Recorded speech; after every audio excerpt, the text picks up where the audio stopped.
There are two theories as to how planets in the solar system were created. The first and most widely accepted, core accretion, works well with the formation of the terrestrial planets like Earth, but has difficulties with giant planets.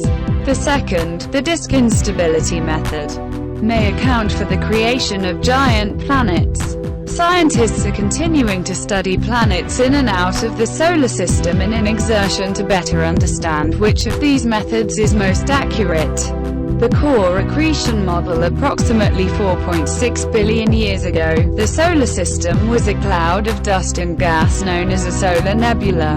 Magnitude collapsed the material in on itself as it began to spin, forming the Sun in the center of the nebula. With the rise of the Sun, the remaining material began to clump up.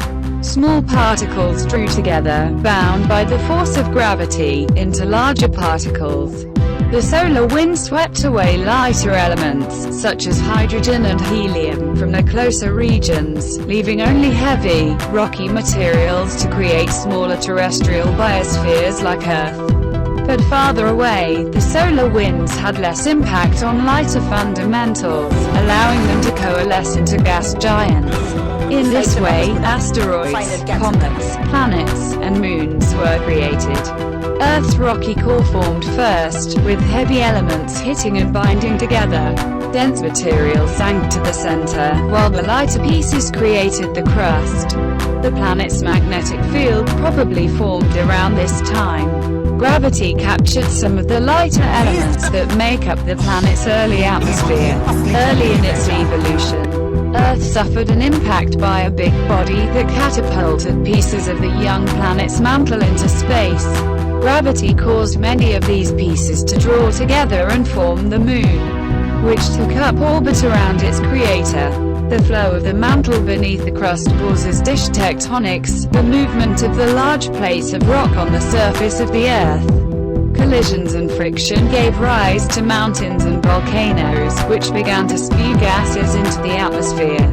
Although the population of comets and asteroids passing through the inner solar system is sparse today, they were more abundant when the planet and Sun were young. Collisions from these icy bodies likely deposited much of the Earth's water on its surface. Because the planet is in the Goldilocks zone, the region where liquid water neither freezes nor evaporates but can remain as a liquid, the water remained at the surface, which many feel plays a key role in the development of life.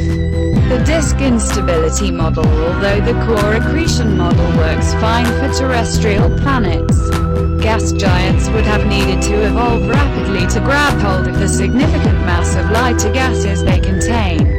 But simulations have not been able to account for this rapid formation. According to models, the process takes several million years, longer than the light gases were available in the early solar system. At the same time, the core accretion model faces a migration issue, as the baby planets are likely to spiral into the Sun in a short amount of time. According to a comparatively new theory, disk instability. Clumps of dust and gas abound together early in the life of the solar system.